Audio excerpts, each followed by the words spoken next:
Commissioners, are there any any additional items that members would like to have on the agenda for our briefing meeting today? All right. Wait a minute, yes. Actually, there is one. is. Go ahead, Commissioner Rose. It is for our North Carolina Association County Commissioners, our district district- election, and Yes. Commissioner Edwards, we need to appoint her to be able to attend and vote on our behalf. And we typically appoint an alternate as well. Okay. And is anyone interested in being the alternate? And remind me, when is the meeting? July 22nd at 2 p.m. So we've only heard from Commissioner Moore at that point that he wanted to be Oh. the delegate, and because he was alternate last year, so we've heard that. Oh, okay. But so I'll let you guys decide. If between he you is and- interested, I was not aware when I clicked yes that I would attend, so let's let Commissioner Moore do it. But we still need an alternate as well. I can be an alternate. Okay. All right. Can we put that on the, do we need to vote on that? If so, can we put that by consensus on the agenda? Okay, great. All right. Well, terrific. We'll do it.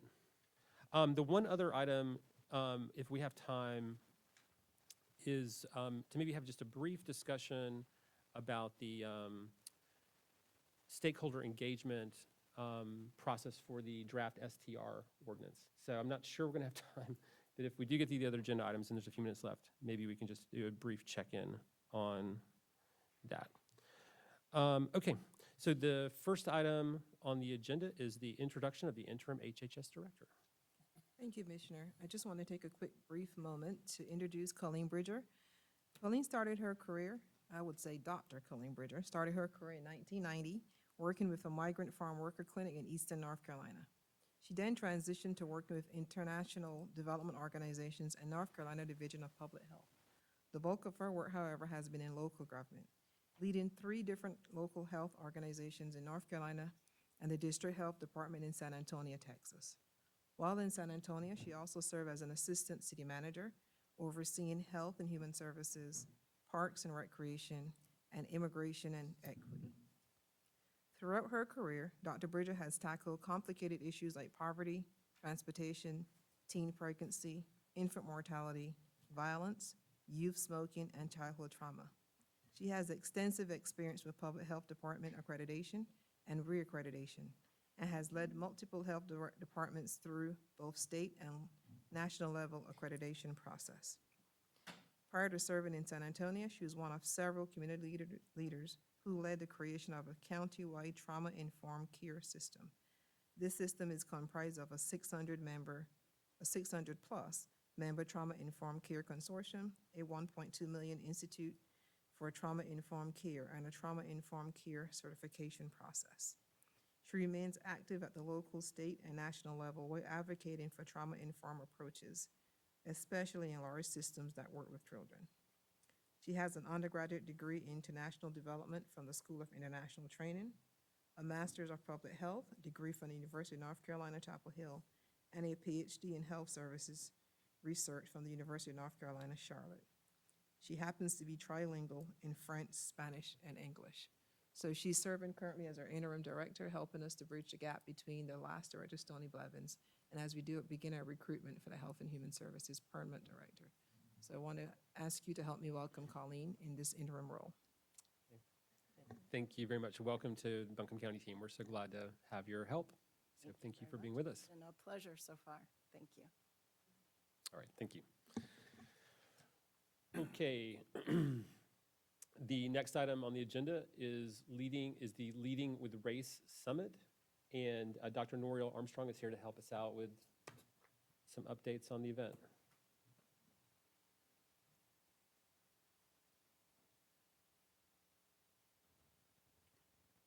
See.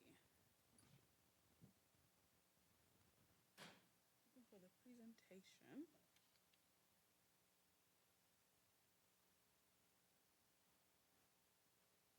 It's not up yet?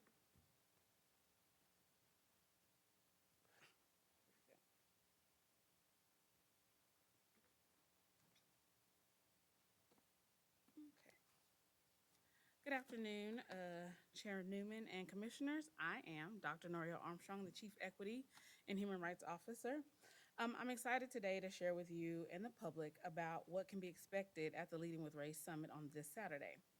The purpose of the summit is to provide the community-wide updates on the work that has been done since the adoption of the Racial Equity Action Plan, affectionately called the REAP. As you may recall, staff has been sharing updates along with the quarterly strategic plan updates facilitated by our strategy and innovation team. But this summit will be an annual culmination of all the work we've done wrapped in celebration and culture. This is an outline of what I plan to share today at a high level, and it is important to remind ourselves and the community why and how we got here. So a little bit of background, the Board of Commissioners has provided through its strategic plan and other resolutions that has grounded and guided this work. I am sure you recall the in-depth process to develop a strategic plan, and that the finale of this plan, the development incorporating community input, the Commission included equity not only as a value but as a foundational focus area. Your strategic plan included a commitment to produce an equitable action plan. This plan was adopted on June 2021. In August of 2020, the Commission passed two courageous resolutions. One, declaring racism a public health and safety crisis in Buncombe County, and two, supporting county reparations for Black people in Buncombe County. This resolution was also supported by data and specifically called out including strategies in the county's equity action plan that keep reparations not only on the mind, but at the forefront of development. The direction from each of these actions was considered in the development and the draft plan of this implementation strategies.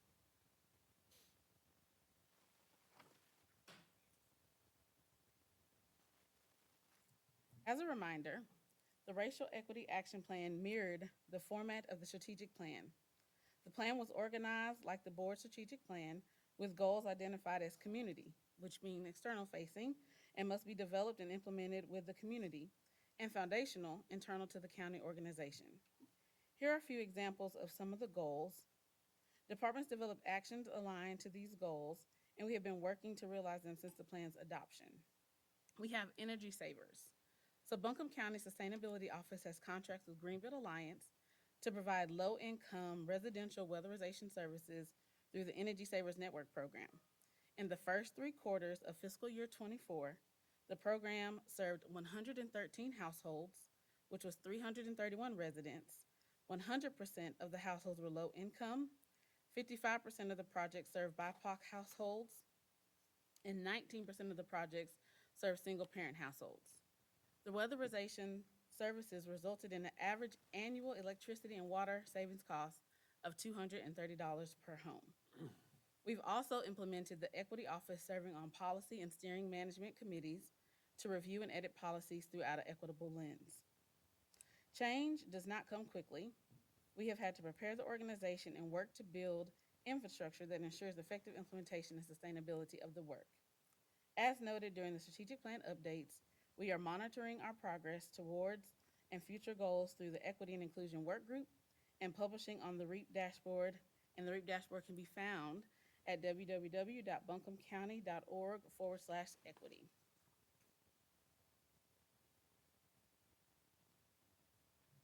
Community update, Leading with Race Summit. So during the Leading with Race Summit on Saturday, July 20th from 10 a.m. to 1 p.m.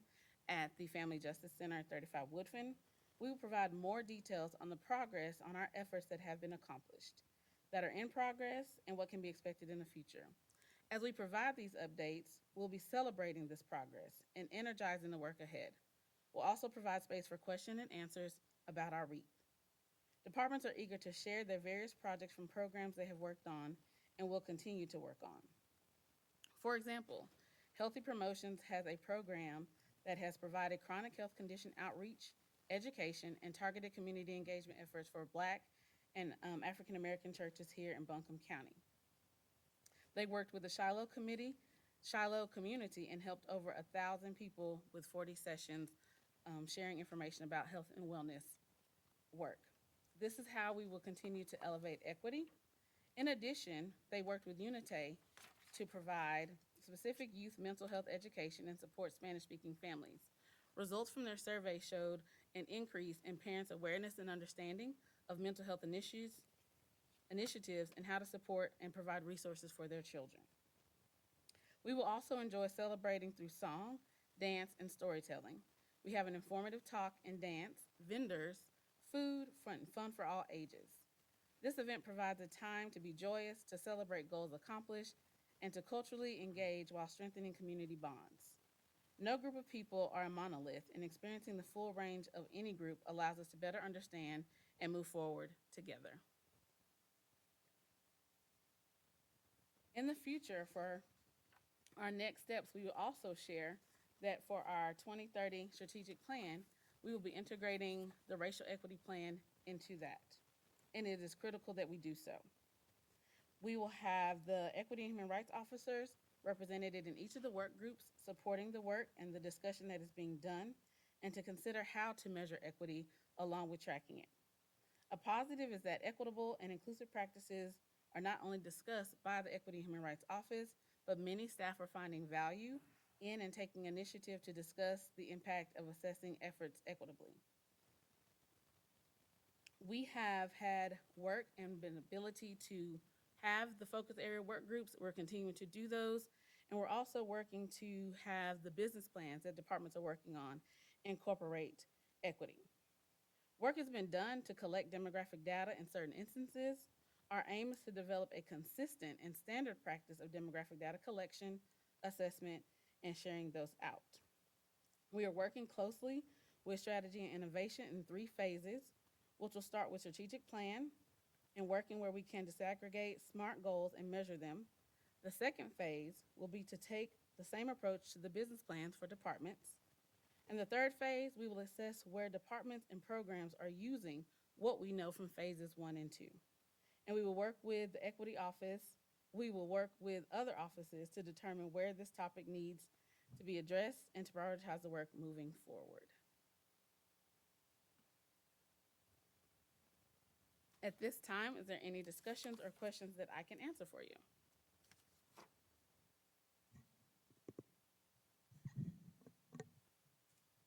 I don't think there are at this time. Thank you so much for the presentation.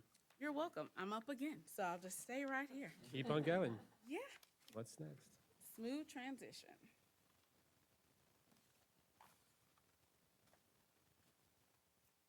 So I'm up next, and at this time, I will be providing a quarterly update on the Community Reparations Commission, and we will also have a presentation with Slay the Mic.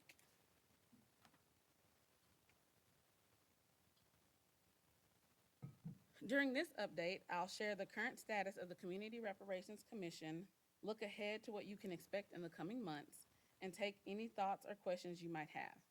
As a part of this update, you will hear from Slay the Mic, a group of youth that have been engaged in the reparations documentation project. Lillian Govis, Communication and Public Engagement Director, will provide more appropriate introduction following my update. So currently, we have recommendations. We have 38 recommendations, and the Community Reparations Commission was charged to empower to make short, medium, and long-term recommendations that will make significant progress towards repairing the damage caused by public and private systemic racism. 2, issue a report in a timely manner for consideration by the city and county and other participating community groups in cooperation for their respective short-term and long-term goals. The CRC convened from April 2022 to June 2024. As you can see here, the recommendations are broken down by the number that were voted on from each focus area, and the extension request to Asheville City is pending. I'll share a little bit more about that later, but I did want to take time to talk about a couple of the recommendations that have been put forth from the Community Reparations Commission.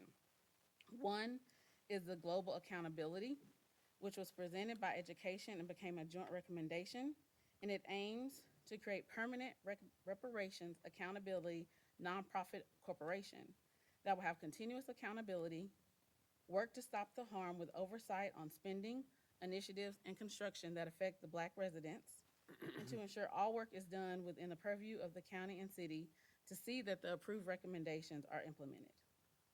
Criminal justice, they put forth a recommendation that was voted on and approved to have mandatory yearly or bi-yearly training for those that work with justice-involved individuals.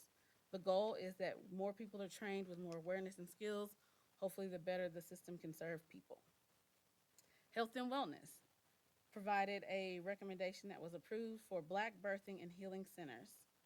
In that story, Ms. Norma, one of the community members of the IFA for Health and Wellness, she shared her memories being a nurse and having a grandmother who was a doula, and feels that it is very important to continue that and increase the number of doulas and Black mental health professionals in the Black communities. The mortality rate for infants and Black maternal health is still declining, and by having the doula and birthing centers, hopefully maybe within the hubs that they also suggested, will be a way to remedy those harms.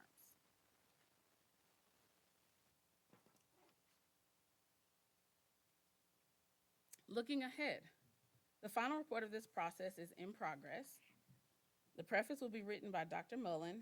The historical content provides an in-depth and specific assessment of harm from enslavement to today. City and county staff have developed an outline for content of the report and an outline for its development and for prompts for collecting the experience of those in part of the process. The historical context has been going under peer reviews and will continue to do so until the completion of this process. The CRC members who serve directly on the report writing committee and all CRC members will be provided an opportunity to share their thoughts through semi-structured interview process.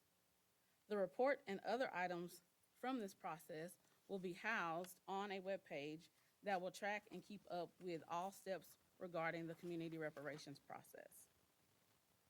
Currently, the CRC has requested or aims to request an extension from the city, aiming to get 6 additional months. Last night at our meeting on July 15th, there was a vote that was approved for them to request public comment being after their presentation to the city on July 23rd. That is waiting for next steps. If that is approved or next steps, then the presentation to the city may not happen until August 27th. So next steps forward are pending those next decisions. As we wait, our County Equity Human Rights Office will continue to provide staff support. We are working to coordinate the final presentation to the Board of County Commissioners that will be determined at a later time. We're planning and using logistical support pending the extension decision. We are currently evaluating the cease to harm audit recommendations and developing a crosswalk to prepare and to link with the recommendations from the CRC to present to the board. And we're collaborating to develop the forward-facing webpage that will continue to keep open communication and transparency to the community.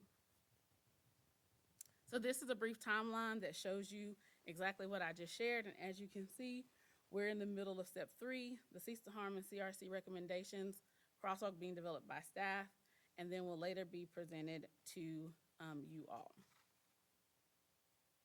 And no implementation of cease to harm audit recommendations or recommendations from the Community Reparations Commission will come until we have presented to you and gotten your approval to move forward. At this time, any questions about where we are with the reparations process?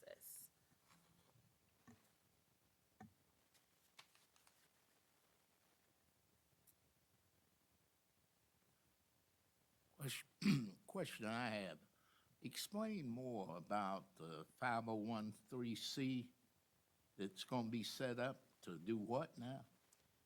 Great question. Well, I have it here printed out. So they are looking to develop a 501(c) permanent reparations accountability nonprofit corporation. The corporation will provide continuous accountability to monitor the progress of reparations recommendations across all commission impact focus areas. She'll be charged with developing and reviewing a process of the harms that are currently happening and providing ongoing funding. They're looking to have this be made up of 5 people, 1 representative from each IFA, or 7 people, 1 director and an admin technical assistant. And they want to work in collaboration with city and county on making sure, basically holding the city and county accountable for approving and moving forward with the recommendations, or once recommendations are approved. You know, the question I have, are we gonna let the city and county off the hook? You know, the city and county, once this is, you know, we decide to do it, we should be able to manage that ourselves. And I have concerns if somebody else has got to come in and manage it for us. That tells me that we're not really committed to doing it. And I think for my understanding from being at the meetings, they're wanting to have say-so. They're wanting to make sure their voice is heard. They're wanting to make sure they are continued to be included in the county's work to get the recommendations implemented once approved. And can I make sure to clarify? I don't think they're asking to come in and do, but to be oversight. So that the city and county will still do the implementation process throughout our regular projects, but they want to have oversight almost to see that it is being done. So they're not asking to come in and take over the project, but mostly that there's accountability and someone looking over our shoulder, so to speak, to make sure that that work is done. I would hope that we have elected officials who can make sure that's done. And not like it's been in the past. But, okay. And just so I understand, the recommendations are going to come to us, on here it says October 31st maybe, or that may change depending on what happens at the city. Is that what I'm understanding? No, and thank you for that. Let Okay. me clarify. The October 31st deadline is for the report to be completed. That is our tentative date to have the report completed. Getting the recommendations to you all will be pending the process with them asking for an extension for the city. Thank you.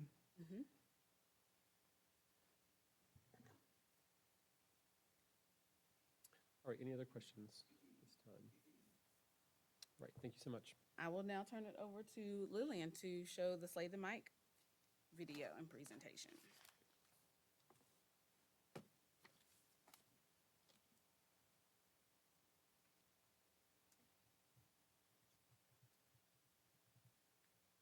I'm excited to bring up Liz Garland and the folks from Slay the Mic. We've got your presentation queued up. I'll give you the mighty clicker, and they'll be on their way. All right, hello. So we're going to test this clicker out because everyone has a role. Perfect.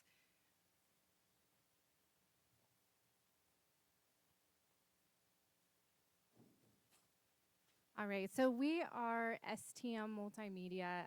Slay the Mic is just another part of who we are, but STM kind of expanded and we cover multimedia services. And so I'm really excited to be here to present and talk about some of the things that we've been doing. So this is a slideshow. I know it's very, very busy, but it shows all the people that we have interviewed and that we're continuing to capture stories from. So that's just a snapshot of our busy time that we've been capturing stories. And so we have conducted 42 interviews. I think it's a little bit more at this point, but 6 of them are audio interviews, podcast style. 36 of them are video interviews, and then 17 of those 36 are youth interviews. But what's really powerful is that we're putting the young people in the forefront of creating the stories and being the storytellers and documenting them. So on the screen, you can kind of see there's Eden Mosley up at the top with her beautiful hat. Underneath is Niles, and then London, and then going back up to the top, we have Antonio, we have Dia, we have Leighton, and then we have Dante. And then I have 2 young people leads, Imani Bellamy, who's standing behind me, and then also Sinai Thomas. So why is it special? Well, I can tell you why it's special from my perspective is because we need some voices at the table that are capturing the stories, curating the questions, and finding the answers, extracting and finding solutions to those interviews. So if we'll go to the next slide. But they can't do it just by themselves. We need some real models, and I use real models because when we talk about a role, I don't want to just have someone as a role model, like someone who's able to say, this is who I am, this is how I've learned, and provide some guidance. So you see here, Zeke Walker is from Charlotte, but he is a national editor at the Black Wall Street Times. So he is helping facilitate when our young people are looking into photojournalism. DeRay Wynn is born and raised from Asheville, but is a self-made videographer and documentarian. We have Anthony Gray. He goes by Ant Gray, and he is a photographer, amazing photographer. Then there's myself. That's just kind of helping make sure that everything is on track and project managing. Awesome.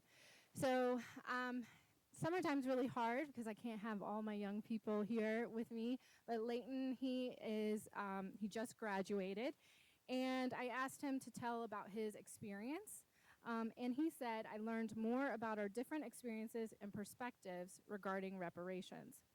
This gave me the opportunity to apply that to how I see reparations and be able to give people an outlet to express their opinions and experiences. I'm extremely grateful to be able to do this. Quickly, I kind of want to point out that Leighton was very resistant and afraid to be the interviewer. He just wanted to be behind the camera, but because we all are very supportive with tough love of pushing people into, to challenge themselves, right, to grow, he is an amazing interviewer.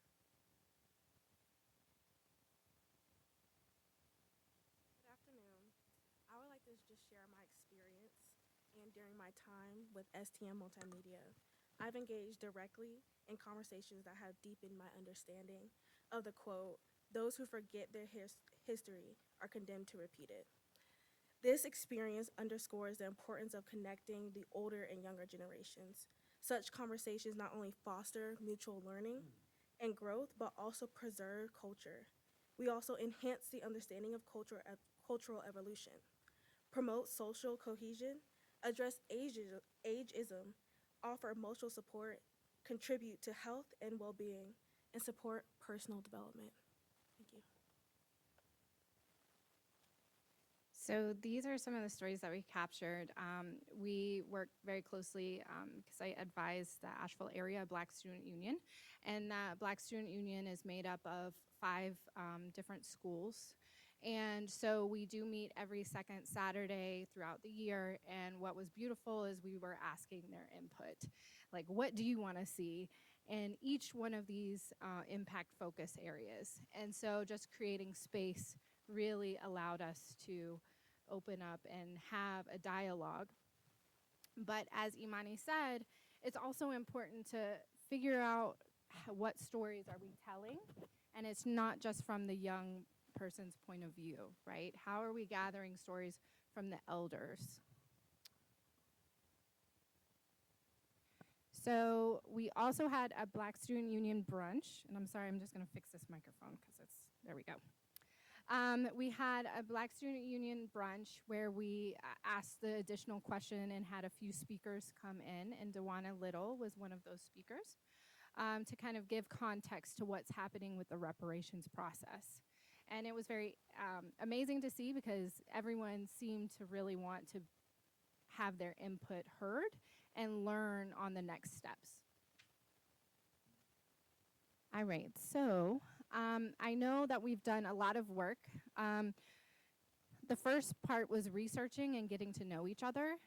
It was also meeting quite a bit and figuring out which direction are we gonna go. It was also the education piece, because what is reparations? And everybody has their own definition, and how can we really figure out what that is? And then really realizing that we need to have community engagement to find the solution to that answer. And then also we conducted workshops, so some of those BSU workshops were part of that. We've done interviews, like we said, 42 interviews. And then we have the production. So we do have a rotating team who serves as our producers, directors, videographers, editors, and also interviewers. And then we're at the editing process because we have quite a bit of backup of videos that need to be edited so that we can put them out. But I'm going to have Tajani come up and say a little bit about what we're going to do with the content once we're done with it. Good afternoon. I'm just here to share some information about the Special Collection Center that we visited yesterday afternoon, actually yesterday morning, sorry. Oh, I didn't realize how close I was supposed to be.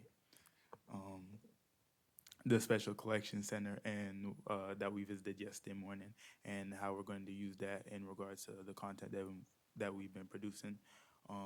We took a trip yesterday morning, and we were introduced and had a quick walkthrough of the Special Collection Center, which houses different documents such as photographs, letters, paintings, different stuff of history regarding the city. And Catherine over there was very nice and welcoming to us to show us around, and just to be able to work with her and with the content we've been producing, and to be able to have a space to to keep everything safe and to keep everything where everybody in the city can come in and they can be able to inform themselves in a welcoming space, to just get informed about their city and the youth and everything that's been happening in regards to their history and new events.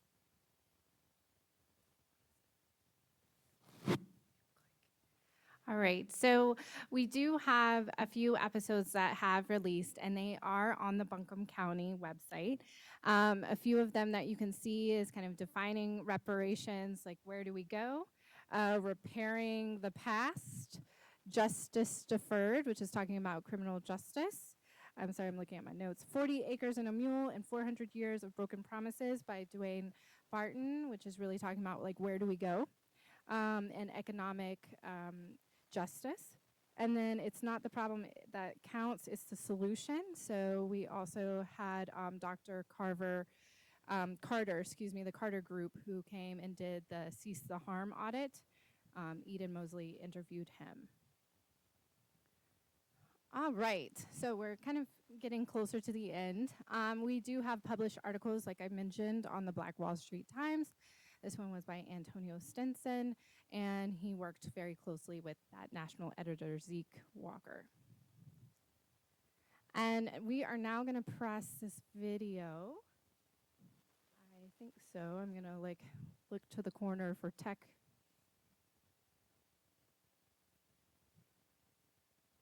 Oh, look at us. I have the knowledge and the ability to achieve everything I want. I won't allow racism to distract me from my greatness. I deserve to move through life with ease. I reject societal standards that don't align with me. I define Black excellence because I am Black excellence. Asheville, even with the creation of this Black Cultural Heritage Trail, is an important part of doing that reparations work. We need to kind of be more bold about telling these stories. As a historian, I've always said that, America really likes stories that are more celebratory and triumphant. Now, there's a triumphant component to the experiences of African Americans, but it's not all triumphant. Some of it has been very tragic, and we're not always comfortable with telling those stories. But I'm hoping that we'll get more comfortable with admitting that we haven't always gotten it right. The existence of anti-Blackness and racism exists, and it's deep and it's entrenched. I think in Asheville, it's glaring when it comes to gentrification, urban renewal, and things of that sort. And so the other issue that I see here in Asheville is that our educational systems, again, with disparities, clearly There are things that we need to do differently with regards to our educational system.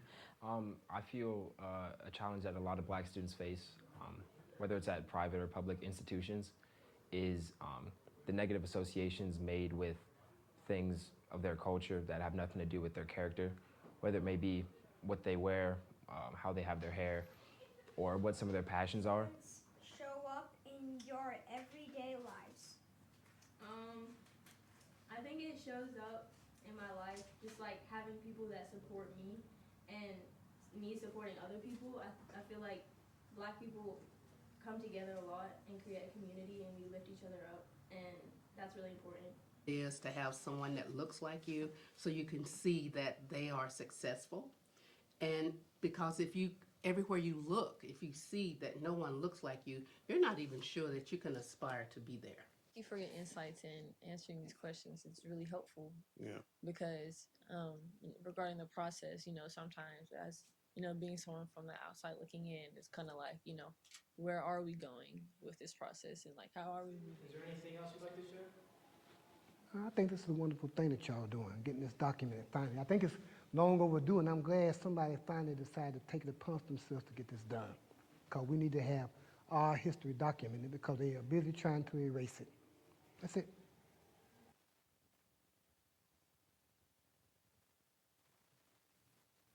So, from my perspective, there's so much unseen impact that's happening that is not something that I can specifically put into charts or data points. And some of that is the project has been featured in 4 college essays because a lot of the individuals who are about to go off into college have been writing their essays based upon what they have done in the community and what they've seen. It's been featured in 8 scholarship essays because I'm there to make sure that their grammar is spelled correctly. And the media project interviews have been incorporated into educational curriculum and presentations. So actually 2 teachers, one from Asheville High and one from Carolina Day School, texted me and said, hey, did you know that these young people are presenting on reparations? So I was able to make one of them, which you can kind of see in the background. And so it was very beautiful. This 9th grader had presented on reparations for his classmates in 5 different classes for civil engagement and history. And so also we have had 3 on-air interview conversations, job opportunities, and building these leadership pathways. Again, becoming solution-based is extremely important, and active listening and sitting back and actually just getting to know based upon someone's experience and stories is more powerful than we will ever really be able to put into full data.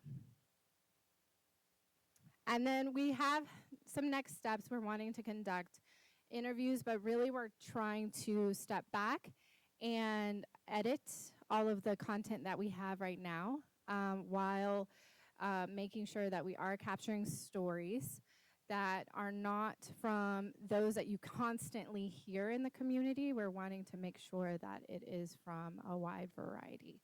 So that's what we're doing. And also, since I mentioned 4 of my young documentarians are graduating, we're also bringing in new young people as well.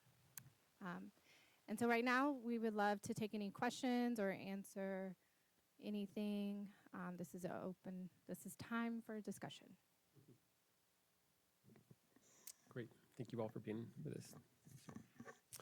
Commissioners, any questions? I'd like to ask, how old are the young people working who are you working with? Yes, so they range. So Niles was our youngest, and he's moving up to 10th grade. But it's been mostly 11th and 12th graders.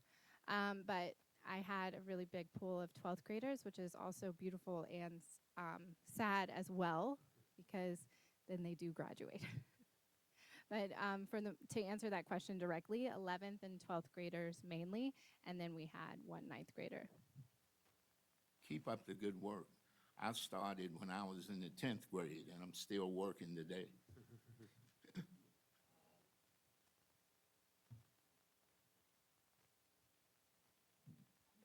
Hey, great job. Thanks so much for being with us. Appreciate it.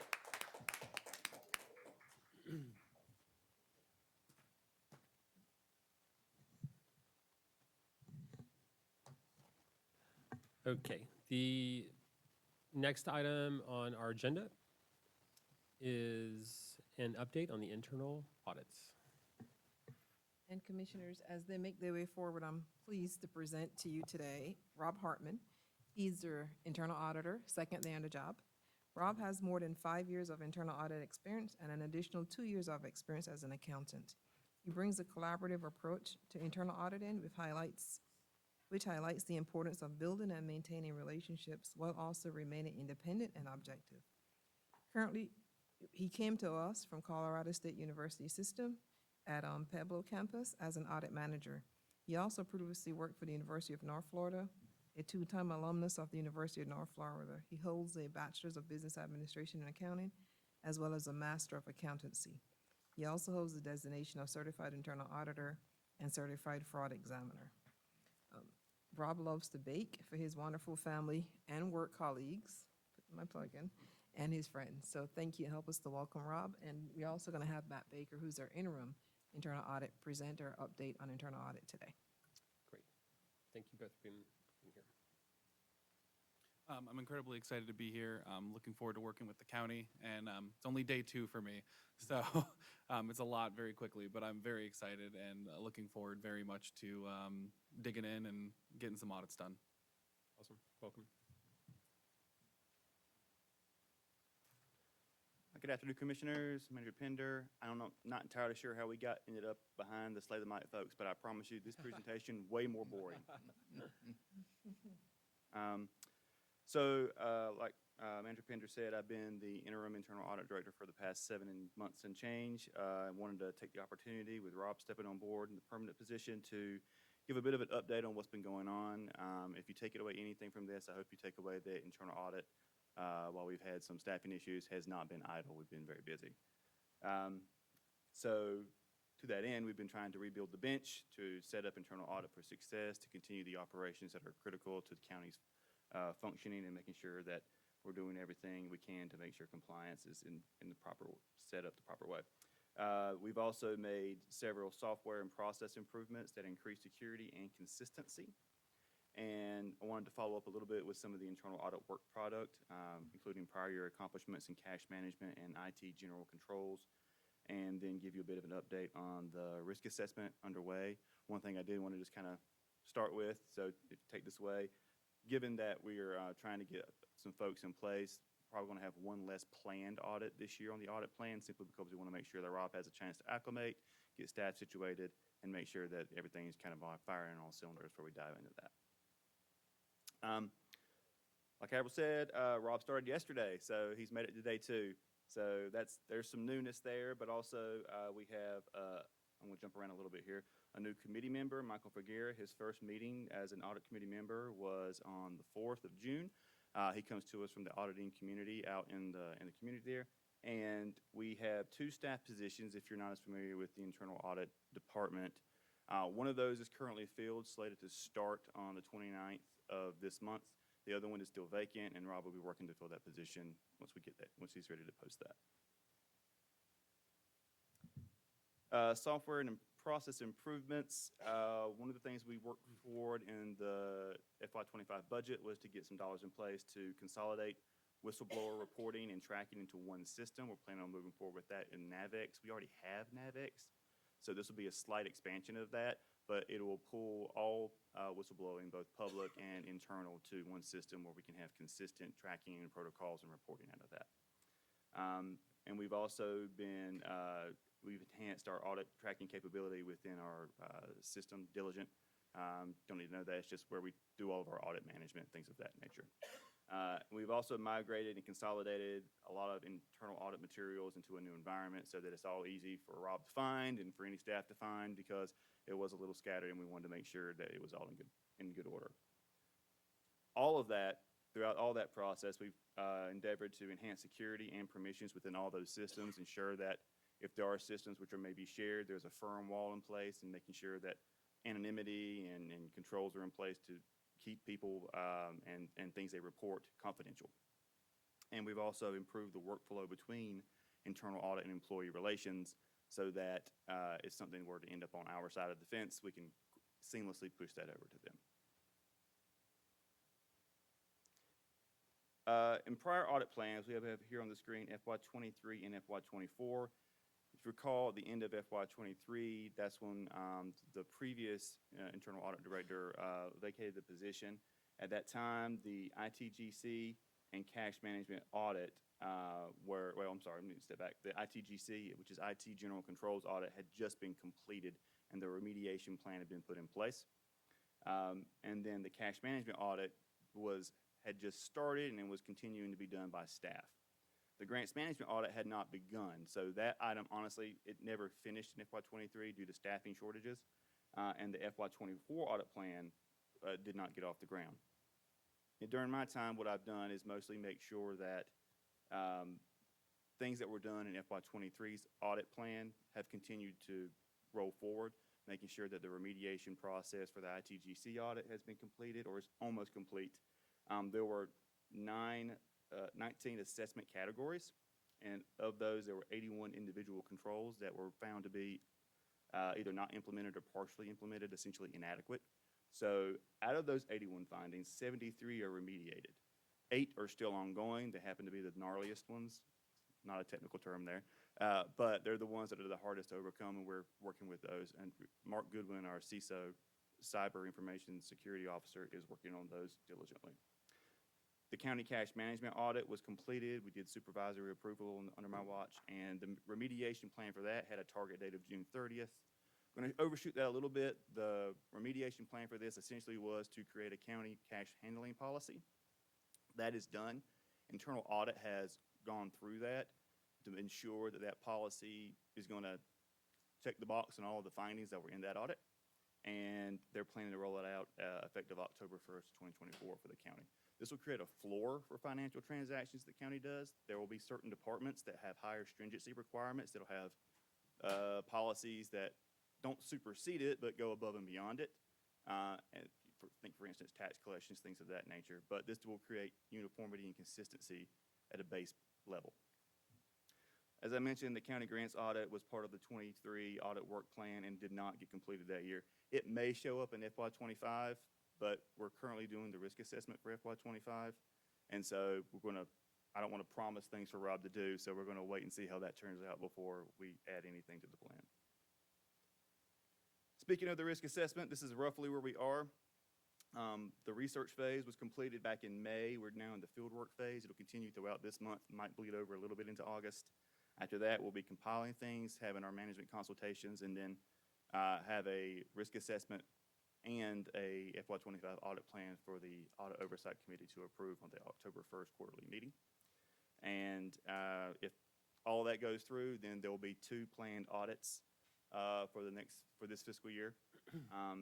Just to give you an idea where we are in the risk assessment interview process, if you're not familiar with risk assessment, there's 2 parts. There is the research, background research report, looking at data, but there's also interviews with stakeholders in each department. That's the most time-consuming piece of this. It requires a lot of calendar organization, things of that nature, making sure you're getting to talk to the right people, having some pretty lengthy sit-down sessions. Going through the major functions, we're complete with Health and Human Services, almost done with public safety, and have barely scratched the surface with general government, but we have the balance of the month. We'll be sure to get there. As I mentioned, this will likely result in 2 planned audits instead of the traditional 3 planned audits, but this will also give us time to allow staff to get reacclimated and make sure we have all positions filled before we take on that workload. Any questions? Told you it was boring. Matt, as a member of the audit committee, I'd like to thank you, and I'm sure I can speak for Terry and the rest of the committee, to thank you for a job well done, because you helped us through which could have been a pretty rough time, but you made life a lot easier than it would have been. Thank you. Well, I appreciate it. Yes, I definitely second that. Thank you very much. It was my pleasure. Any questions? All right, thanks, Matt. Good to meet Rob. Okay, the next item is the milestone contract.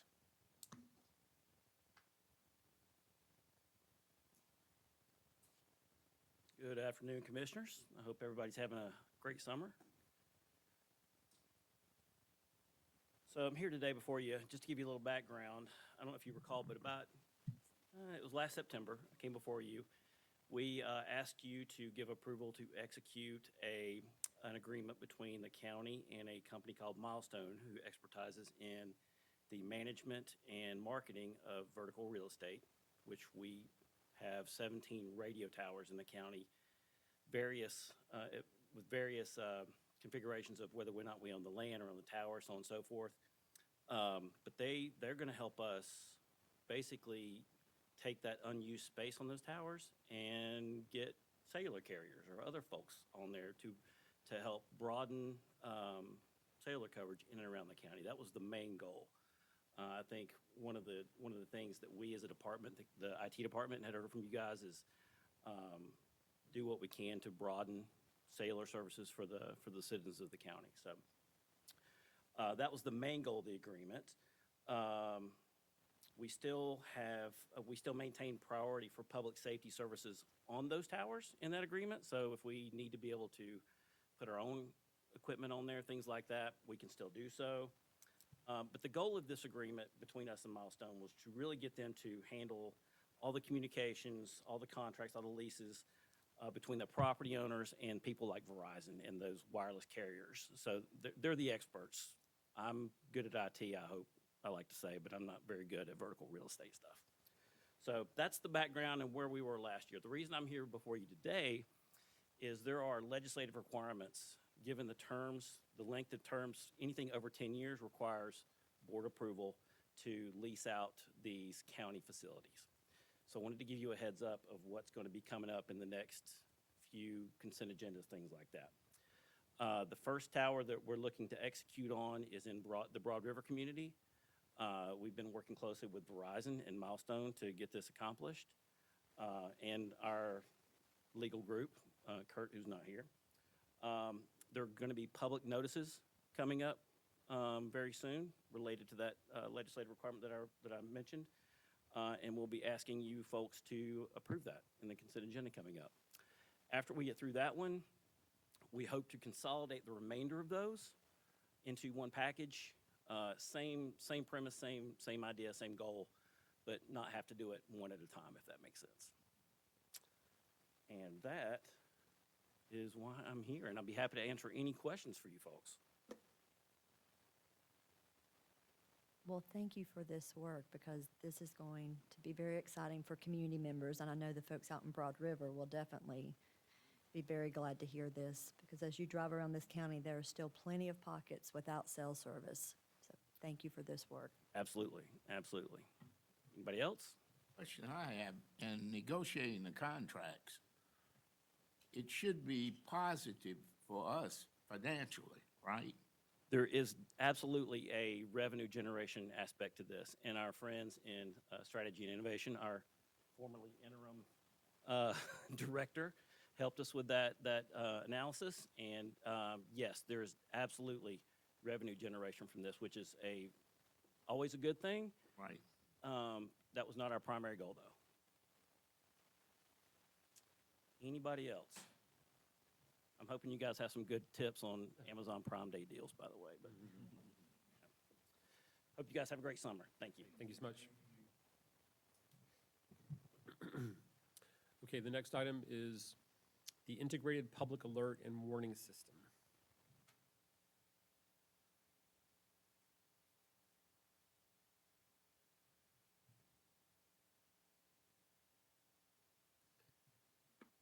Good afternoon, Chair Newman, Commissioners. My name is Bradley Collins. I'm an Emergency Management Specialist with Buncombe County Emergency Services, and we're here today to present the Integrated Public Alert and Warning System, also known as IPAWS. And this is a new system that we're putting in place here in the county, an emergency alerting tool in efforts to ensure safety and awareness to our residents and our visitors. IPAWS is a federal emergency management mass notification tool. It's similar to an Amber Alert. I think a lot of us are familiar with those. They come very abruptly. They tell you of a big emergency that's going on. They have a vibration on the phone, a large sound that accompanies them. And so it is something that we are now able to use here in Buncombe County through some agreements. This system, the notification tool, is available in English and Spanish. And we've identified also with our community engagement folk that we have a large population in our community that is outside of that realm. They speak different languages, so we are working internally on how to address that as the program moves forward. Alerts are incident specific and sent to phones within a mapped out area. So the two different programs that are built inside of this program that we have capability of using is what's called a WEA, or a wireless emergency alert. That's the Amber Alerts that would come across your phone. It's simply a short emergency message that alerts authorities and can send this to anybody in a certain targeted area. This alert is commonly used by emergency management agencies across North Carolina as well as across the country. The other piece of this is the emergency alerting system. It is the public alert system that allows authorities to present messaging during emergencies across your local TV and radio stations. So we now have that capability as well on the local level. And this shows a little bit about how that works. We are logged into the IPAWS portal with FEMA, and we are able to send out those alerts and messages through that portal. Buncombe County Emergency Services holds an agreement with emergency management on the state level and FEMA for system and messaging capabilities. As you can see, we have quite the list here of different areas that we could send out emergency alerts, whether it's blue alerts, which is officer-involved injury, all the way down to the bottom, which I don't anticipate, which would be a volcano warning in our area. We do have full access to all the alerts that are capable in this program. So just to talk about the alert process, emergency management, as we are commonly looking at emergencies going on in the county and notified of all high-level things, we will receive a notification request for an IPAWS message from some of our emergency partners. Once we confirm that that incident meets the criteria of being an imminent threat to life and safety due to natural disasters or man-made causes, we will begin to craft and send a message using emergency messaging templates. The automatic notification, once we send that out to the public, will be sent to the county manager's office, emergency services, communication and public engagement, as well as our public safety communications 911, just so everyone is aware of what is going on. From there, county management and community and public engagement will begin to send out a broader message as needed per the incident. And the county management office, if needed, will begin to communicate with you all as well about emergencies in the area. Next steps, we'll be doing a community outreach and education that will be happening in September for National Preparedness Month, but we're going to continue to try to make everyone aware in the community throughout the year, through social media posts, through working with our partners in CAPE, just to make sure that everybody understands that while these alerts typically have been coming from the state level, these are something now on the county level that we can be sending out along with that for local emergencies. And also, just wanted to make reference here, this is not taking place of any other notifications. BC Alerts is still active, and it remains the mass notification tool for Buncombe County, along with the website, social media, and working with social media or local media outlets. So with that, is there any questions? So this will be in addition to the BC alerts? Yes, so essentially what will happen, for instance, a wildfire happens in the community. We have a mountain that it's running up that mountain. We're trying to target that area and talk to that community specifically. We'll send that notification to that geo-fenced area, let them know that there's an emergency. Then county staff will get that bigger message going for everyone else, the BC alerts, the social media, but this does not take place of anything else that we already have in place. Okay.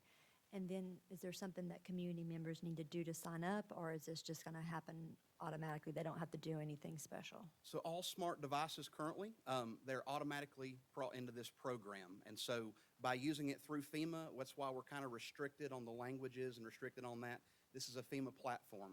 All the way down from the president down to the local level now, we have the capability of sending out notifications. Okay, thank you. Any other questions?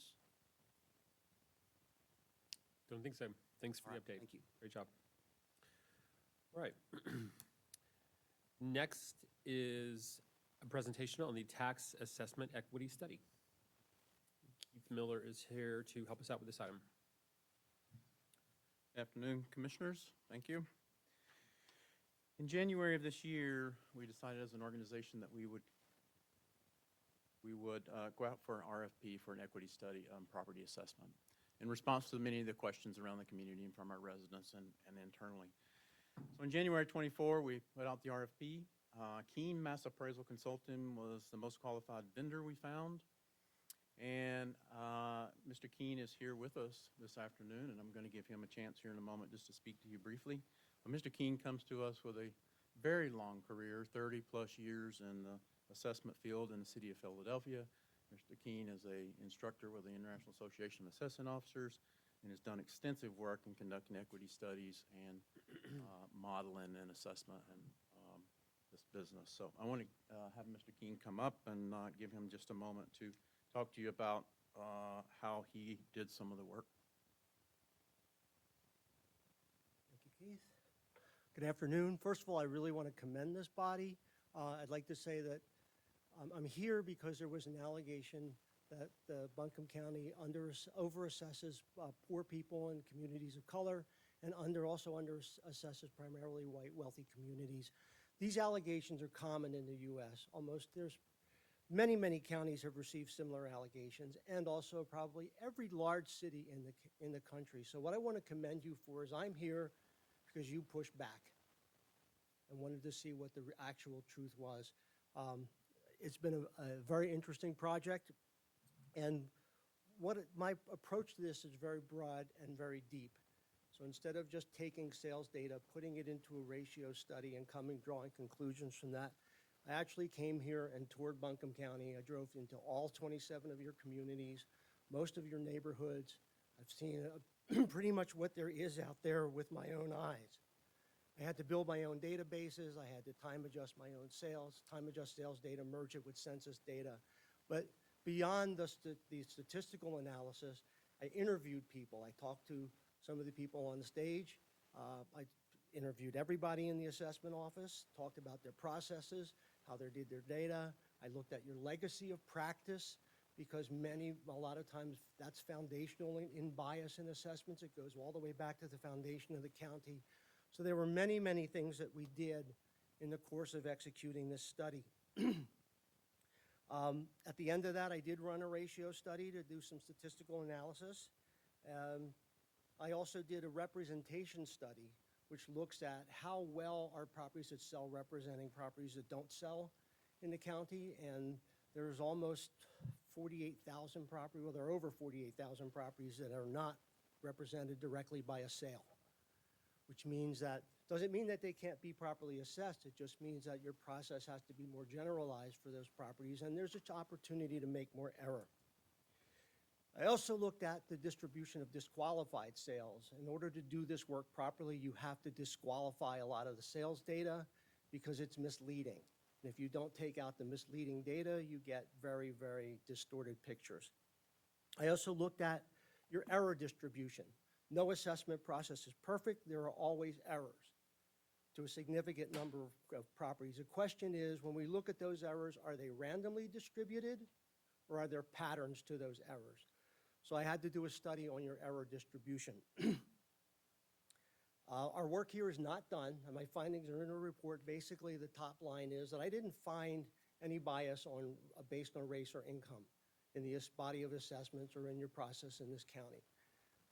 I had no expectation of what I would find, but that's my key finding, is that your assessments are not biased in terms of race or income. There are some other, call them distortions in the assessment base, but those can be corrected. So the last thing that I did was, beyond doing this analysis, what I made a specific set of 28 recommendations that, if they're put into place, will significantly improve the equity and fairness of your assessment process and the results of the work that the assessor's office does. Back to you, sir. Thank you. So thank you, Mr. Keene. It's been a pleasure working with Mr. Keene. He truly does bring just a wealth of knowledge to us and gives us the ability to look into what we do every day in a different way. So let's talk about the findings on a high level.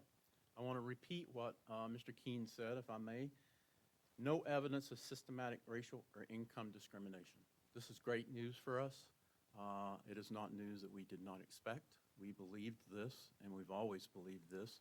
So to have this confirmed from a third party and from a contractor and somebody from the level of expertise that Mr. Keene brings to us, this is very meaningful to me and this department and this county. The assessment process is blind and fair and does not consider demographics in determining value. So what is blind and fair? We do not know, as assessors, we do not know income, race, we do not know who lives in homes, we do not know the socioeconomics. These are things you will not find in our database that we do not attach to any assessments, sales transactions, or otherwise.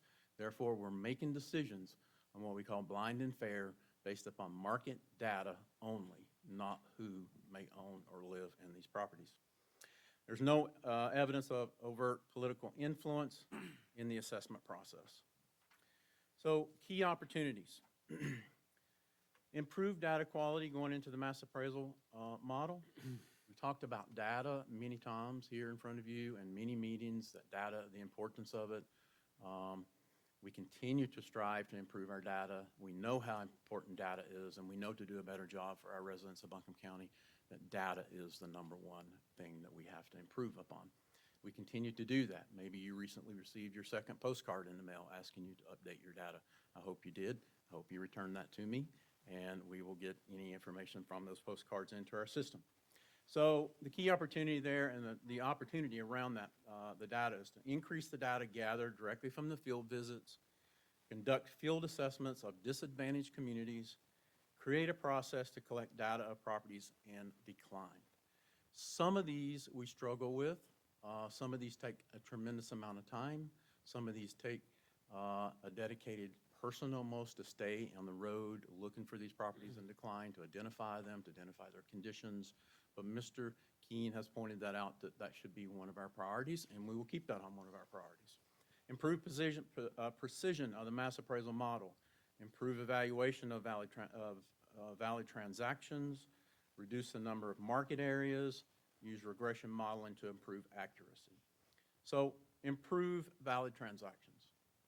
What we want to know from sales transactions is that when we say valid, was it truly an arm's length transaction between a knowledgeable buyer and seller? We need to know that. If we do not know that, and we allow transactions to come into our database, which may have been falsely influenced by some other activity in the market, then that will affect all the other properties that may be comparable to that one. So this is a very important one for us. We continue to do it. We have done it for many years. We've actually always done it. We try and improve upon those processes on how we do it and how we create valid transactions. Reduce the number of market areas. That's the neighborhood delineation that we have been through, and we will at some point go through again. Our first look at that is that we will reduce the number of current neighborhood polygons from about 2,600 down to about 900. Mr. Keene is making some further recommendations on that, so we will take that in consideration as we move forward for the future years. Use regression modeling to improve accuracy. Regression modeling is really statistical performance. It does take specialists. It takes knowledgeable people to be on our staff to be able to do regression modeling. But as we move forward in the future years, I do recommend, and Mr. Keene recommends, that we consider regression modeling for the accuracy that it does bring to the assessment business. Outreach. Create a customer service unit. Mr. Keene recommends this, that we have a customer service unit within our department. This will help take away the questions and the complaints from our appraisers who need to be working, establishing values. And having a customer service frontline staff to be able to handle those, our residents who we want to serve and we want to answer their questions and we want to be responsive to them, is a good move for our department. Engage North Carolina legislators to expand tax relief options I think that remains on your agenda for the legislators. It's on our agenda. It's on the North Carolina Assessors agenda to try and help with this movement, to help relieve some tax burden that's on some of our elderly and disabled, our veterans, and those people in our communities who need help. So we will continue to push forward on that. So the recommendations, short term, and when I say short term, these are some recommendations that we're going to work toward implementing between now and December of 2025.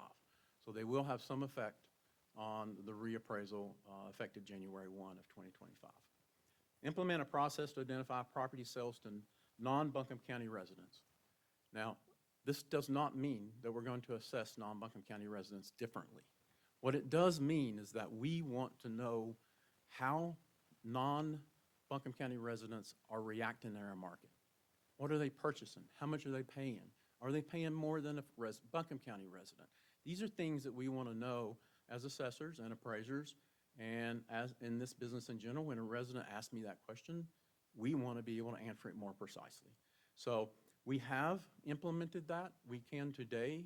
We have started tracking where our buyers are coming from. Are they in county? Are they out of county? Are they out of state? So we will have more going forward as far as an analysis to know a little bit more about that. Create an appraiser position to focus on luxury homes. That has been completed probably almost a year ago now. We do have one person that focuses nothing but on luxury homes to better understand that market. That is a specialty that someone needs to take and be able to just focus on that market. And we are doing that today, and we will continue to do that moving forward. Create an appraiser position to focus on manufactured homes. That is a goal for us in the next couple of months to make that happen, so we can work on that moving forward into the reappraisal 2025. We are attempting to do some reorganization internally to try and create that person to make that come alive so we can do a better job on manufactured homes for 2025. Develop online resources to view individual customized reports. That's a transparency effort to our residents that they can go online, they can be able to pull up reports, they can see some statistics about their own neighborhoods. There's some things available on our website today that will allow you to do that, but this also gives you a different avenue to be able to see not only the sold parcels, but the unsold parcels, which becomes important to our residents to know what every house is being assessed at and how they compare. Create informational videos on the assessment process. This is something we'll partner on CAPE with to help us put that through our county buildings and our libraries and different offices and places where we have that capability. Create a customer service unit to focus on community inquiries. We talked a little bit about that. Conduct an additional analysis of sales validation. That goes along with taking a deeper dive in sales validations. Understand where the buyer come from. What's the buyer's motivations? What was the seller's motivations? Did it really create a market transaction? That is what we want to know more today than ever, because there's so much going on in our market. There's so much influences going on in these prices. We have to better understand them. Conduct a relist of 8 census blocks of disadvantaged neighborhoods. We will get this done between now and December. So these will be done for the January 1, 2025 reappraisal. Mr. Keene identified these with us, that there are 8 census tracts that have parcels that are in decline, and we need to look at them. We need to put our eyes on them, and we need to prevent those that are in decline from being overvalued. Why would they be overvalued? Because a lot of those owners has not appealed those values. They have not stepped up and even shared with us the conditions of those properties. So we will go seek that to try and do a better job for them to prevent any overassessment of those homes. Recommendations long-term. Develop a comprehensive tool set for reviewing and revising assessed values. Again, lobby the state legislature to expand options to tax relief. Create a dedicated analysis and modeling team. Implement regression models in the assessment process. Those two go somewhat together. To implement regression models in the assessment process, we have to have a dedicated analysis and modeling team to be able to complete that. Relist all properties in the county. 130,000 parcels in this county. We have 10 staff appraisers. There's no way that we can do those every year. There's no way that we can do those every 4 years. So we need a plan. We need an action plan on how we can put that in place to where no parcel in this county has not been visited at least once every 4 years. So that is our goal moving forward for the long term, that we can make that happen. So we will have some further recommendations coming forth on how to do that. Add spatial data for assessments. So spatial data comes from our GIS system, and what it tells us is that if you live near a waterfront, or if you live on a lake, or you live near a golf course, or you live near something that may have a negative effect on your property, we need to know that, and we need to build that into our system so we better understand what the effect of those things are on your property. Update market area definitions. This is, again, related to what you have heard us term as neighborhoods, which is market areas. We will update those definitions to where they be more meaningful, to where our residents will understand what they mean, our staff will better understand what they mean, and represent really what parcels are inside those market neighborhoods to help us have a better explanation of that. Partner with local universities to create an assessment internship program. This will be something that we will try and partner with our local universities and community college, and we've had other conversations, even with Dr. No this morning, about other places that we can go to look for some interns to help us in data analysis. Maybe we have some interns who are working in computer science or business administration who can help us with analysis and better understand what's going on in our market area. Create a unique set of location definitions for each property class. Create and maintain internal machine learning models. Machine learning models can come from regression building models. This will move us forward. We currently contract for this service, but we hope as we move into the regression modeling that we will have these internal machine learning models internal to our own staff that will build these and maintain them rather than contracting for that work. Improve property type and location classifications. Evaluate and revise the definitions of valid sales transactions to the deck and eliminate outliers, which we did speak about briefly. So, summary. Implementation of recommendations will lead to more equitable distribution of the tax burden, increased accuracy in the assessment process, enhanced public engagement, transparency, and community understanding of the assessment process, and therefore fewer appeals and complaints from our residents. Any questions for me or Mr. Keene? We would either be happy to be able to answer those for you. I've got one for Mr. Keene, and want to hear your thoughts too, Keith, of course. Mr. Keene mentioned in the beginning just that you've seen the kind of thoughts and accusations around income or race, like we've seen here across the country. And so I guess it's been something I've been thinking about and worried about for over a year. So I guess I'm just curious why you think that is, and if there's an example of a anecdotal story or accusation that you can think of that you would provide more context or information around to help understand, I guess, why there's that discrepancy between what you've seen and what maybe you've read in the newspaper. Well, I'm not a believer in anecdotal evidence, especially to talk about systemic problems. But some of it is in the nature of mass appraisal itself. There's always variance and uneven assessment performance if you look at different price classes or property types or neighborhoods or any way you want to look at it. And when you throw in race or income into the mix, you're also going to have variance in those terms. The most common variance is in price points, high versus low properties. And there's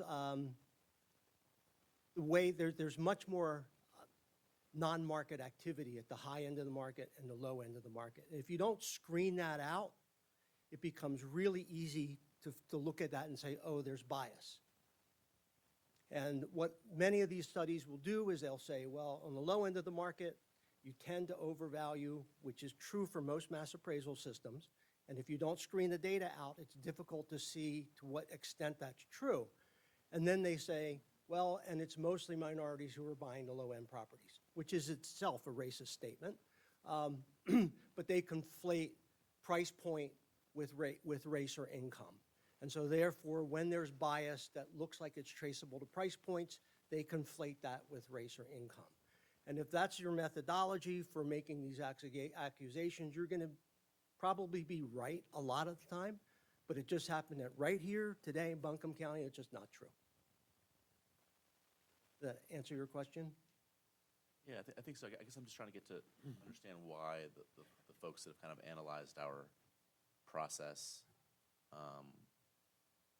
have come to the conclusions that they've come to. And you're helping me understand. Yeah, and normally they don't look at your process. They just take raw sales data off the internet and they throw it into a ratio study. And they don't qualify that data in any way. And so it yields a distorted picture. And the unfortunate truth is if you did this in most of the counties in the country, there would be some truth there. Not as much or to the degree that they're saying, but it just happens that here it's not true. I guess kind of a related question. When you say your analysis shows that there's not any, discrimination or inaccuracy based on income in people's incomes in Buncombe County or household incomes in Buncombe County, how do you reach that conclusion in that the revaluation process is really driven by the value of properties, regardless of what the income of the person who owns the property is? So are you just using the property values as sort of a proxy for income, or do you actually have a bunch of income data that's sort of separate from the reval process that is factored into this analysis?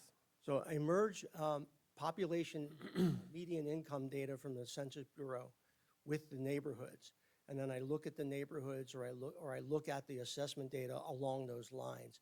So I create classes based on income above the median income below, 2 classes below the median income, and look at whether or not the variance that I see in each of those classes indicates that there's a problem. And when I looked at your assessments along those lines, race or income or the combination of race or income, I saw some what's typical variance, but nothing that indicated bias. Does that answer the question? Okay. So you've got sort of neighborhood level demographic information on household incomes. It's not necessarily like tiered to like individual households, like the appraisal process. is sort of No one knows that. More of looking at like census tracts or neighborhood level household income information. Right, so it's done it's generalized by the population, but no one knows who owns a specific property. And even if the Census Bureau was to collect it, that data would change so quickly that it would very quickly become stale and out of date. Thanks. Keith, I have a question. You emphasized the importance of the valid transactions. Right. Can you speak more to that, what you actually mean with that and why that's so important? Yeah, so on both ends of the spectrum, where you're lower moderate value properties or you're the most luxury value properties, when we allow transactions to come into the system that were falsely identified as being a valid transaction. So let's say we talk about sales prices on houses often. So let me just give you a general number. Is that if you have a house that you see that sells for $10 million, and I have it assessed at 7, and most people then say, well, what was the 10? Well, when I say valid transactions, what our staff has to do, we have to dig into that to figure out, was the 10 million a valid transaction? That's what we want to know. Was it market data? Is there market data that will support that transaction? Which then tells us, yes, it does fit into the market. We saw one sell for that. We should see another one sell for that. We should see another one sell for that. However, if we don't validate that transaction accurately, then it falsely influences all the unsold properties around that might be comparable, and then they're raising their values based on that one sales transaction. So whether the sales transaction is valid or not is sort of irrelevant. What needs to happen here is that we need to be sure. We need to assure our residents, we need to assure you that we are validating these transactions and we know what's behind them, we know how they happened, we know why they happened, and if we're taking them out of the analysis to provide them from falsely influencing others, then we need to be able to say why we're doing that, okay? Because if we can't have the why, then it needs to stay in. So there's a lot going on with us at the moment around those valid transactions, but I think we have done a good job, and Mr. Keene gives us some ideas about how to even do a better job, in which we will implement those. Does that help you? Does that answer your question? Okay, good. So I also want to just say thanks to Mr. Keene and Mr. Miller for having an opportunity. These are very technical issues. They're very complicated issues.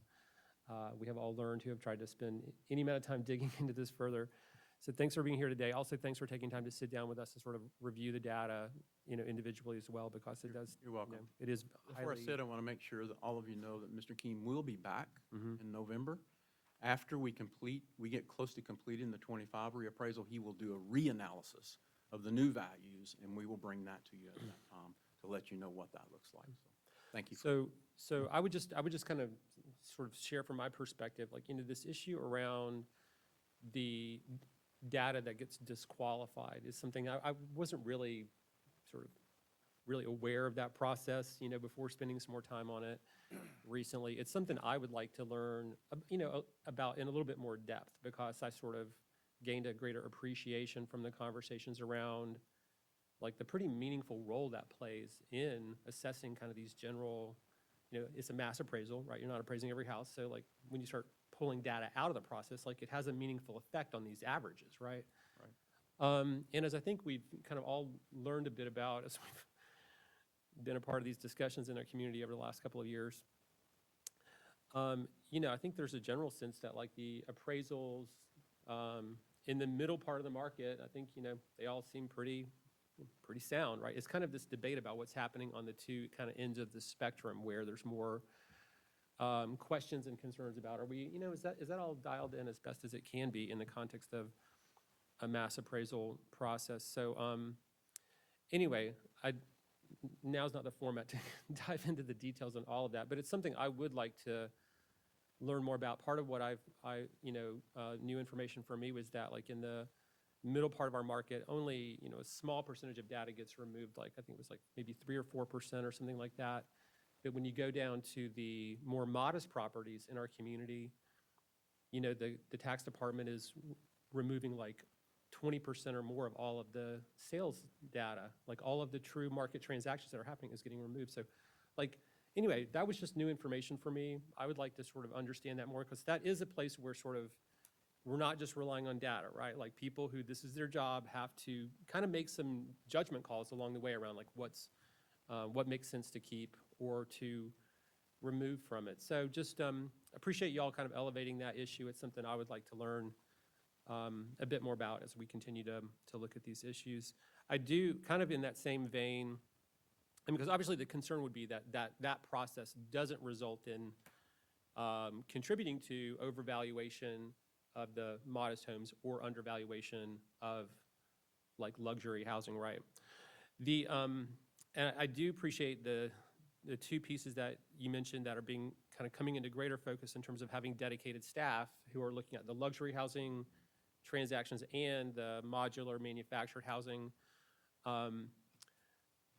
to have a real focus on that, because I do think that's where a lot of the questions have kind of come up around, are we getting that as accurate as we possibly can? So, and just the last thing I would say, just is more of a comment now, and it's probably more on kind of like more of a state level kind of focus, but I do think, we've gone on record saying we support property tax reform in the state, and we've put it on our lobbying list. But just the more, I kind of hear about how the economy is really changing and valuations are changing, and just also talking to other county commissioners in other counties, I think I would speak up for us putting even more emphasis on that, because I think that what we're going to see as we go through this next revaluation and the ones in the future is that there's just going to become, even if we do our work with reval perfectly, right? Like, if we get it 100% right 100% of the time, we're just going to see this tremendous pressure on families and residential property owners, right? There's going to be this just growing burden that's going to be placed on them.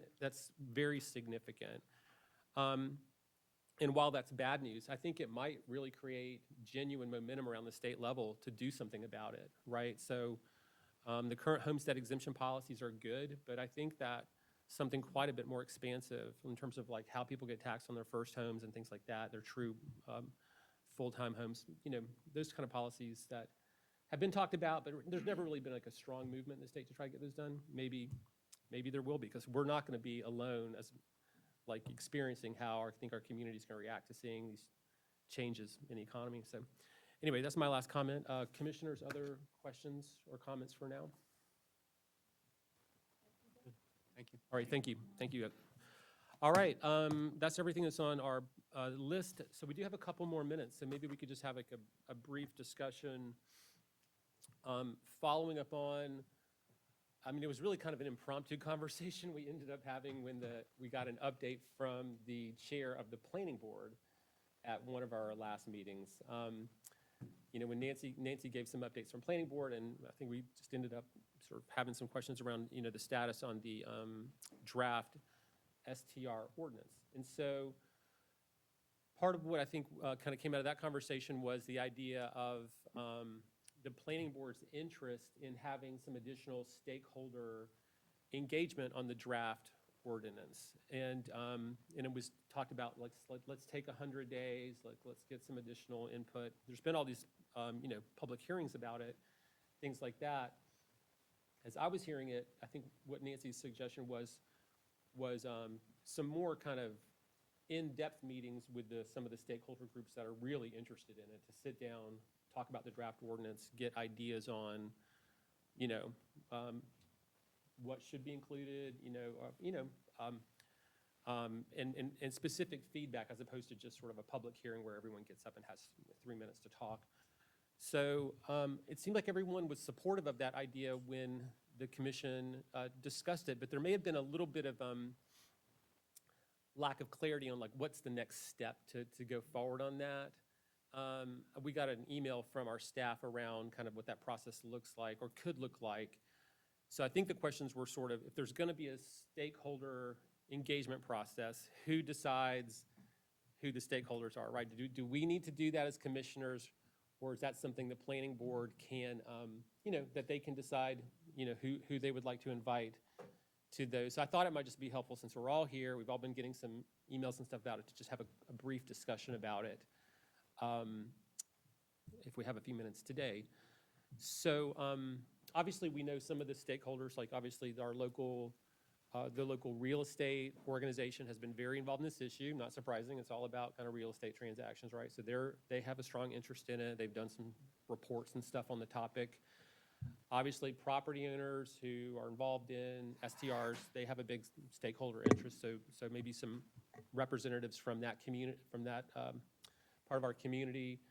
And then, of course, we know the issues around the how is this whole issue affecting the affordability of our housing market? And there's groups who are been showing up and talking about how important that is and to be considered and factored into this. So I guess from my take, those are some of the key perspectives it seems like it would be good to have in a kind of an ad hoc stakeholder listening process. But just wanted to sort of open it up, and also, I don't think we have anyone from planning department here, but Michael Frew could help weigh in on some of these process questions too, if we, feel free to jump in, Mike, I guess is all I'm saying. So, so maybe I'll just turn it over to Mike first. In terms of just process, is it fair to say that if we're going to have a kind of an ad hoc stakeholder listening, a few listening sessions and discussions, can the planning board do that, or does the planning board sort of need the commission to say, we support that idea, we think it's a good thing, prior to the planning board making a recommendation on a draft ordinance that would then come to the commission? I'm thinking that you're suggesting some direction to planning staff and or to the planning board. I think it's fine for this group to sort of bat around what you'd like to see come back as in an actual recommendation, yay or nay, for the staff draft or for the planning board draft. I think either way, we know that the planning board did go through a number of months of reviewing the issue, and we're unable to make a recommendation to this board. And I think that's what this board is looking for, is an actual recommendation.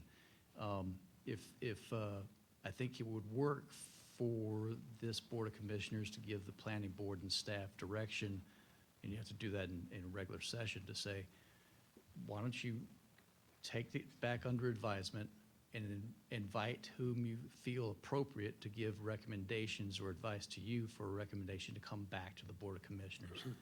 And just ask them to do that. You can either leave it as open-ended in your own time, or just set 90, 180 days, whatever you would see fit. But I think just to give them some kind of ballpark that you would like them to stay in to bring back some information for your decision-making process. So I have a point of clarification. So if as the chair recommended that we wanted to provide them direction to work with stakeholders, this ad hoc group of stakeholders, can we give them the direction that they can convene that group? We don't have to make that selection of those stakeholders, correct? We can provide them that direction? I think you can do it either way. This board could say, I want to pick persons A, B, C, and D to work with the planning board with a recommendation, or just ask the planning board, invite some key stakeholders who you heard from during your process. And we've all seen the emails, many emails said, we know something needs to be done, but I don't know what. Invite them to come in and say what that thought is. What do you think could be improved, or what do you think is off limits? I think we need to be explicit in who we want to be considered part of this next process. I think, as Mr. Frew suggested, the planning board really didn't come back with a lot of options for us. And so I think we are going to have to take the lead on saying these are the folks that we want to hear from, and this is the direction that we're looking for. And I know that's not where we left that a couple of weeks ago, but I think we're going to have to work a little better with our planning staff and planning board to give them some better direction. Are you saying, Amanda, we should come up with who the stakeholders are? I am. Okay. I am. So And I commissioners. think maybe can- that's where you were leaning a little bit the last time too. We should have listened to Parker. I know. I'm like, Parker, do you want to be in charge? I just want a recommendation. They did a lot of work. So commissioners, I think I would just like a process, whatever that looks like. If it is just to name the groups and we do almost a call for applications, so that whatever we do now, we can replicate again and not just have this conversation where we don't have a plan. We have a plan when we did the ad hoc committee for tax, where you guys decided this is what we want. We put out an application, you got some names. I know you want it to be faster. You don't have to put it out as long.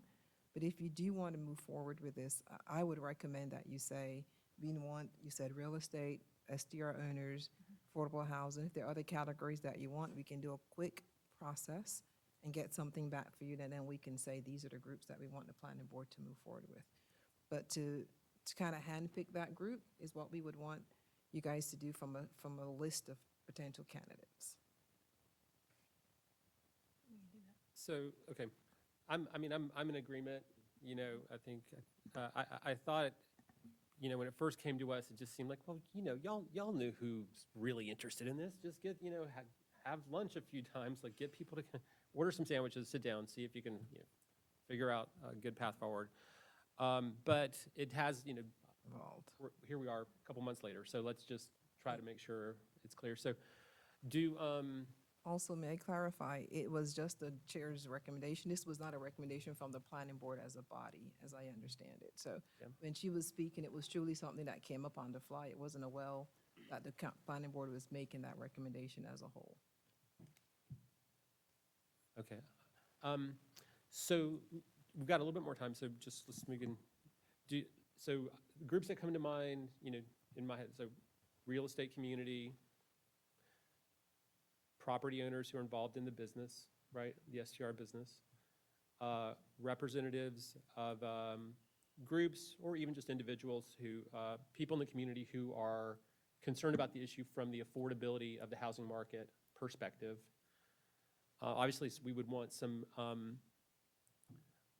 members of the planning board itself, I think, to participate, right, to kind of sit in it so they can sort of say, hey, we've had all these meetings, here's what the draft ordinance is, so that they can get direct feedback and kind of, hear the competition of ideas from these different stakeholders to help them inform their perspective on this. And maybe they find some common ground on it, maybe they don't, but there's at least a really healthy discussion about the pros and cons of the different policies that are being contemplated, right? So those are kind of those are the perspectives that come to mind for me on this. Are there others, or would that be kind of a list of we could say to the planning board, we envision, certainly there should be perspectives from each of these groups, and maybe you don't just want one person, because these are these are pretty big communities, so maybe you want a couple of folks from property owner perspective, a couple from the affordability perspective, you know. So, I don't know, other thoughts on, yeah, who are the groups that, or perspectives that we want to give that direction to the planning board for? And what I'm hearing you say, Avril, is you want us to have direction, and then we'll do an application process. So like if we have these 4 categories, then we'll put out the application process, then anyone can apply. We'll do interviews, select them, and then they'll be seated to work with the planning board. Oh, I guess I was hearing it differently. I was, but Amanda, correct me if I was not hearing your recommendation. I thought the idea was we sort of select the, give some definition to who would serve on it, but that they would then select the people. Or are you thinking we would actually literally pick the individual people to serve? That's what I was. Okay, thank you for clarifying that. Thank you for clarifying. Yep. Commissioner Wells, I appreciate that. And I'm sorry I wasn't more clear. No, it's fine. It's fine. I probably just heard it wrong. All right.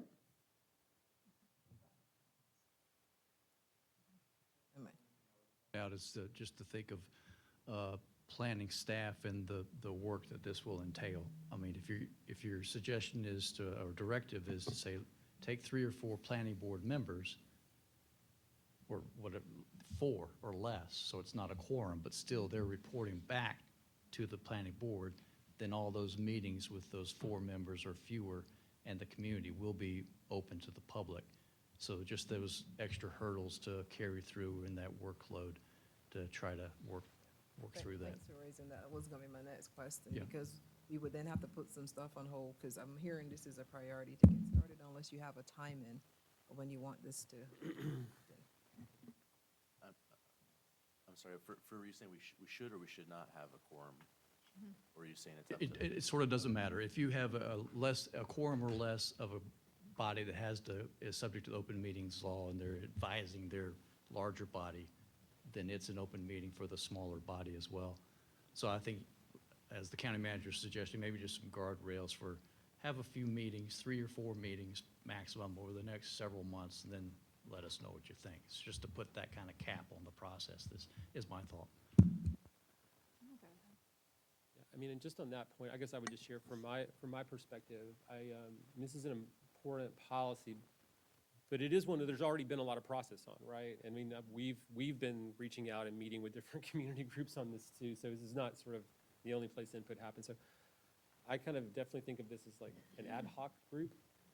I don't think we're necessarily telling them, like, you must come up with recommendations. If they do come up with recommendations, great, but I just think it's more of a conversation, listening session, and we shouldn't be too prescriptive about what the outcome of it will necessarily be, right? Because we don't know, I don't think it's kind of possible to know that in advance, but we'd like it to have, several meetings over the next couple of months, I think is sort of the expectation that we should set, so it's not, And so when you say several meetings, like 3 to 4, what do you mean? That's what comes to mind for me. It's 3 to 4 meetings to talk about this over a couple of hours and see what ideas come out of it. Does that resonate with other commissioners? And did you say over the next couple of months? That's how I think about it. I guess I would love to see us either give them a deadline to complete the ad hoc thing or a deadline to get back with us with a recommendation. The ordinance itself, one of the. With the input, I guess. One of the two or both, like some sort of deadline.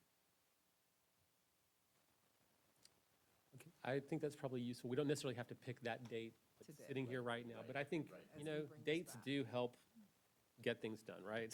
Ultimately, this is going to come back to us. Does it make sense to have one of us participating in those meetings as well? He's not making eye contact with me. It's a good question, Amanda. Jasmine, I think. Absolutely, sir. That is a good question. I don't know. It's a little bit different. You don't have to decide that today. No, we don't have to decide. I'm just putting it out there that it might help steer the conversation and the direction, since ultimately it will come back to us. would it be permissible to do that? There's not any reason we couldn't do that? I think you can assign someone like you do for other boards. You can assign that. But what will be really important when we do that would be what is the charge that this group needs to do? So that way we know what the focus is and where we're headed in that. So giving them a clear charge would be important. So we're not gonna figure all the details of this out right now. It's been a good discussion, but can we say like, well, let me ask this, because I think we could hammer it out by our next meeting. But is there any way that we could go ahead and start asking folks who are interested to I would get with the clerk to send in tomorrow. their interest so that we don't lose 2 weeks in that process? I will get with the clerk tomorrow and see if we can put that out Yeah. on the website as well and let people know, along with our CAPE team, to let people know that this is something we're moving Great. forward. But I also need to work with, I'm sorry, yes, ma'am. I also need to make sure we work with the planning staff, because if this is going on their list, there's something else that we're gonna ask them to help. This gets priority, so we would move something down so that they can have the time to work on this as well, making sure that capacity is there. So we would get that done before the end of the week so we can get something out. The only thing I'd add is that if we are going to ask them to come up with concrete recommendations regarding policy, that certainly having the staffing presence as a resource so that they kind of have that live resource, but it may also be helpful to have one or more commissioners just kind of, again, sitting in as a resource. I think we found that with other working groups that are sort of tasked with making recommendations regarding funding or policy, that just having someone in the room who can say, well, here's how this typically works, or helps them stay kind of on the playing field that we're ultimately be on. So just throwing that in. I think that's a great suggestion. I appreciate that. All right. So this will be back on our agenda for, not tonight, but for the next meeting. And in the interim, folks who are interested, send in your information to the clerk, and we can hammer out the details at the next meeting. Thank you all for taking time. Appreciate everyone getting us to this point. So that's everything that's on our agenda. So let's we'll adjourn the briefing and we'll reconvene at 5.